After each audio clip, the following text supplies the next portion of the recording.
I didn't realize the episode was going to come out as late as it ended up being, but, you know, it's whatever. At least I don't have to wake up extremely early on Sundays just to be able to watch an episode of an anime, because that's what I was doing for a little while, but, you know, no, I don't have to do that anymore, so that's cool.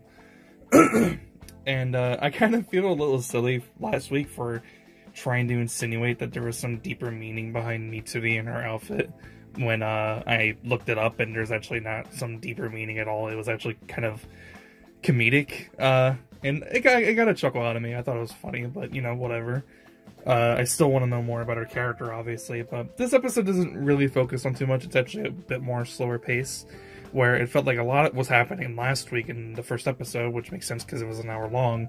This week it actually felt like it decided to slow down at least a little bit, because it mostly spent on Tanjiro doing some training, which, you know, he kind of really needed to do, because he, you know, still isn't at where he needs to be in terms of being able to comfortably take down stronger demons, right, such as the upper moons, which is very important. If he's going to help out with the other Hashira as well, he's going to need to build up his strength and power to be able to take them down.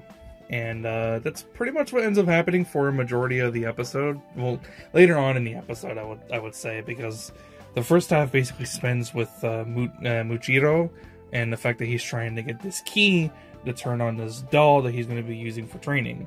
And the doll is very significant, because not only does the doll replicate the swordsman that Tanjiro saw in a dream, the doll is also over 300 years old, because it was modeled after him from a swordsman that was around the Sengoku era. And the Sengoku era, from the era that Tanjiro and the rest of the cast are currently in, that was from over 300 years ago. And that's obviously really significant, because Tanjiro saw that man in the dream, and, you know, obviously there's this character also as well, his name's Kotetsu, and he talks about how he probably inherited some sort of memory from his ancestors, which is most likely the case. Now, what this man has to do with Tanjiro at all, which the doll, by the way, is called Yoriichi Type 0, I think it's called. I think the episode is also titled that as well. What significance this character has to Tanjiro and his family, I'm not entirely sure, because it looks very similar to Tanjiro. It looks very similar to a lot of Tanjiro's family, mainly because they have the earrings. They have the same very, very similar style of haircut. Who knows who he actually is? I've seen a couple of things, you know, I'm not gonna pretend like I didn't see a few things, because, like I said before in the last video, some people who've read the manga don't ever want to shut up and just, they want to spoil everything for everyone. But, you know, it's whatever, I guess. But yeah, Muchiro ends up spending most of the episode. We get a little bit more about his personality, and it's the fact that he's basically just kind of like, Tanjiro even says it himself, he has no tact, right? He doesn't really understand basic human emotions, it seems like. He's just very blunt, very straightforward, and he's gonna do whatever he needs to do in order to build up more strength, so that way he can take down any of the upper moons and stronger demons and etc, etc. Which was very interesting, because he's not really like any of the other Hashiras that we've seen so far. He's significantly different from Uzui, who is very flamboyant. Very much different from Mitsuri, very different, obviously, but also from Rengoku as well. It's been a while since, you know, we've seen Rengoku, but you compare him to Muchiro, and they're just very different, right? Rengoku was a very kind and caring person, and he always went walking around helping people with a smile, and he radiated this sense of, you know, ease and safety and tranquility. And Muchiro is just like an entirely different character. He has no tact. He's, like I said, very blunt and straightforward, and he's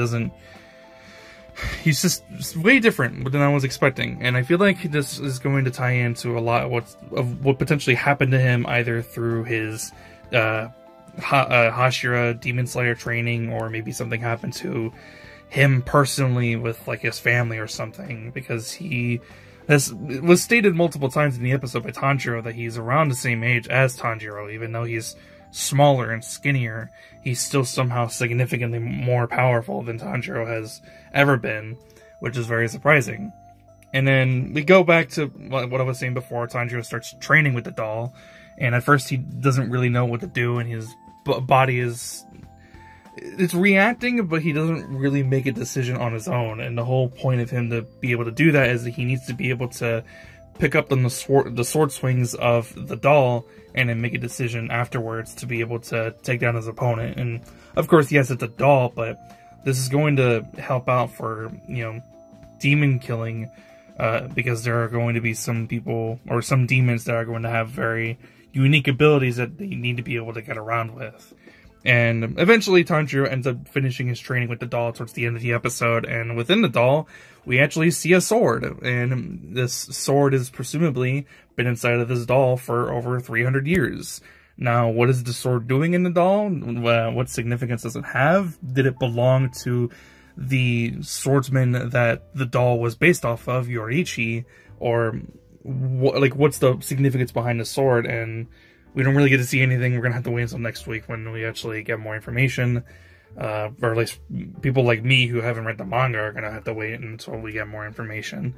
And, yeah, you know, it was a bit of a slower paced episode. You know, it kind of felt like they were trying to build a couple of things, build certain plot points and introduce certain characters. But, yeah, and I still really enjoyed it though. I feel like, Tanjiro as a character, kind of carried the episode, because Tanjiro has always been this character who has always put people before himself. He's always this person who tries to help out everybody. He was very similar to Rengoku in that sense, but he's always trying to help people in an emotional standpoint, and he's always trying to inspire hope within people. It always seems like Tanjiro is trying to inspire some form of hope within those around him. And that's what he tries to do with Kotetsu, because Kotetsu thinks that he's, you know, a loser. He doesn't think that he's going to be able to amount to anything whatsoever. And it's Tanjiro who's the one who's trying to inspire some spark of hope for Kotetsu in the future, for whether it's himself or whether it's, you know, his children or his children's children, etc. Tanjiro is always there for people who really need someone to be around. He's always willing to listen. He's always willing to try to make them feel better in any way he can. And you know, and that's what I really liked about Tanjiro. He's always trying to help people, but he's not naive, right? He's very different from a lot of typical shonen protagonists. He's not extremely naive. He's very well aware of the situation that he's in and the situations that people around him are constantly in, but he's still trying his best to make them feel better and make them, you know, strive towards their goals and their dreams and what they're trying to do in their lives. And I like that. I've always really liked that about Tanjiro. We see more of that within him in this episode, and it was just a lot of fun, right? I think the training was also pretty funny as well, because Kotetsu isn't really like a proper swordsman instructor, so he's just like basically trying to kill Tanjiro the whole time, whilst Tanjiro's trying to make sure that he doesn't die from this freaking doll that's like helping him train. I thought it was pretty funny. Yeah, that's pretty much the episode though. I really enjoyed it. Slower paced than usual, not a whole lot really happened. We're gonna have to wait until next episode for there to be like more stuff to happen. And I don't know, I just feel like it left a couple of questions that are kind of up in the air right now, and I'm wondering what they're gonna be about, you know, especially with this freaking sword. I'm wondering if this is now going to be Tanjiro's like forever sword. Because the main thing about Tanjiro and why the reason he's here is because he's trying to get a new sword, and maybe this is his new sword in a way. I don't know. We're gonna have to wait and see, I guess. And that's besides the point, though. I don't really have much else to say about the episode. I enjoyed it. You know, Demon Slayer always has episodes like these where they like slow down the pacing a little bit, and not a whole lot happens, but it's still really enjoyable because you really like the characters and you really like seeing them bounce off of other people. And yeah, I think a really good show always manages to be able to balance that out in certain ways. And I think Demon Slayer does that pretty well.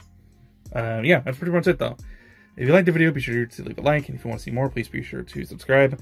Go check out my last YouTube short. I posted it a couple of days ago. I really appreciate it if you would check it out. But that's pretty much it. I'll see you guys next one. I'm out. Peace.